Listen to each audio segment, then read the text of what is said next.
यावेळेसचा अर्थसंकल्प सादर करत असताना मी आपल्या मार्फत महाराष्ट्रातल्या सगळ्या माझ्या बंधू भगिनींना सांगतो की असा कुठलाही वेगळा काही आमच्या मनामध्ये भावना नव्हती।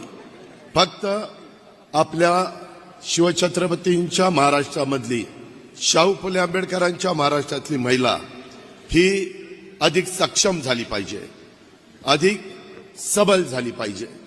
इतके दिवस आपण पहिलं, दुसरं, तिसरं, चौथं 4 महिलांची धोरणं आणली, महिलांना मान सन्मान प्रतिष्ठा प्राप्त करून दिली, वेगवेगळ्या पदावर देखील त्यांना संधी दिली आणि त्या संधीचा उपयोग देखील त्यांनी अतिशय चांगल्या प्रकारे केला। परंतु हे सगळं करत असताना मगाशी तुम्ही जी छोटी फिल्म बघितली त्याच्यामध्ये कुठं महिला आपापसात चर्चा करत असताना संसाराला लागल्यानंतर त्यांचं पण काहीतरी स्वतःची अपेक्षा असते ना, तिची पण इच्छा असते। आमची खुरपणीला जाणारी महिला असेल, आमची कचरा गोळा करणारी महिला असेल, आमची त्या ठिकाणी कचरा गोळा करणारी, झाडू पोतना करणारी, धुणं भांडी करणारी, किती प्रकारची कामं आपल्या महिला त्या ठिकाणी करत असतात।